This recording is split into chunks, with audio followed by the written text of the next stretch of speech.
पाई का इतना साल पुराना है। प्राचीन काल से ही हम इंसान पाई का उपयोग करते आए हैं। लेकिन क्या आप जानते हो कि पाई क्या है और पाई का स्टीफन हॉकिंग और अल्बर्ट आइंस्टाइन जैसे वैज्ञानिकों से क्या रिश्ता है? मैं जानता हूं कि बहुत से लोग गणित को पसंद नहीं करते, तो मेरा यकीन मानिए कि इस वीडियो में हम केवल पाई के रहस्य को जानेंगे और मैथ का तो बिल्कुल भी उपयोग नहीं करेंगे। दरअसल बात उस समय की है जब इंसानों ने पहले पहिए का आविष्कार किया। इंसानों ने पहिया तो बना लिया, लेकिन वो गोल नहीं था। इस वजह से जब वो लोग इधर उधर सामान को ले जाया करते तो उनके सामान के फैलने का डर बना रहता, क्योंकि पहिए गोल नहीं थे। इसी तरह समय गुजरता रहा, लेकिन वो कहते हैं ना, किसी भी नई चीज का आविष्कार तब होता है जब हमें उसकी जरूरत होती है। जैसे हजारों किलोमीटर दूर स्थित संबंधियों से बात करने की जरूरत महसूस हुई तो टेलीफोन का आविष्कार हुआ। उजाले की जरूरत महसूस हुई तो इलेक्ट्रिक बल्ब का आविष्कार हुआ। मतलब जब हमें कोई समस्या महसूस होती है तब उस समस्या से निजात पाने के लिए हमारे दिमाग में एक नया आइडिया जन्म लेता है और हो जाता है एक नया आविष्कार। इसी तरह से जब पहिए का इतिहास आगे बढ़ता रहा और पहिया गोल होता गया, तब लोगों ने जाना कि कोई भी पहिया पूरी तरह से तब गोल होता है जब उसकी परिधि और उसके डायामीटर का अनुपात एक कांस्टेंट नंबर हो। और चाहे सर्कल छोटा हो या बड़ा हो, लेकिन इस कांस्टेंट की वैल्यू हमेशा सेम रहती है।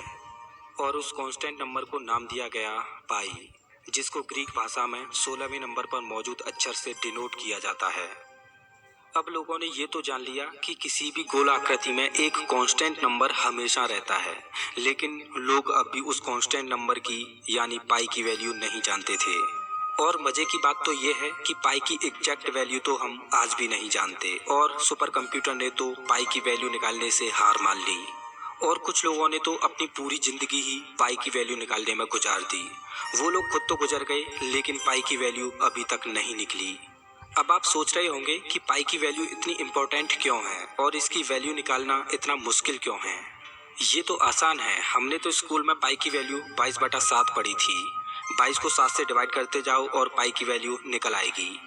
लेकिन मेरे दोस्त, मैं आपको बता दूं कि जो आपने पाई की वैल्यू 22/7 पढ़ी है वो गलत है और आपने गलत पढ़ा है। दरअसल पाई एक इर्रेशनल नंबर है और इसकी वैल्यू कभी भी रिपीट नहीं हो सकती।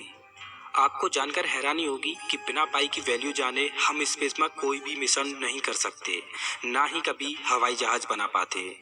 खैर, जान लेते हैं कि 22/7 जो आपने अभी तक पढ़ा है वो आखिर क्या है।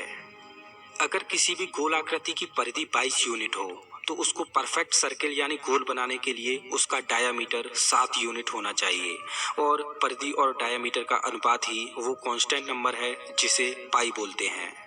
खैर, अब जान लेते हैं कि जो हमने स्कूल में पढ़ा वो गलत क्यों है। दरअसल जब हम 22 को 7 से डिवाइड करेंगे तो वैल्यू कुछ ये होगी जो आप अभी अपनी स्क्रीन पर देख रहे हो। लेकिन पाई की असल वैल्यू तो कुछ इस प्रकार है जो अभी आप अपनी स्क्रीन पर देख रहे हो।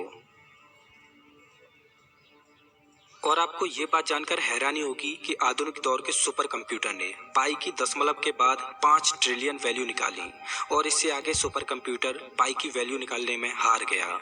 सुपर कंप्यूटर द्वारा पाई की इतनी वैल्यू निकालने के बावजूद भी पाई की वैल्यू अभी तक अधूरी है।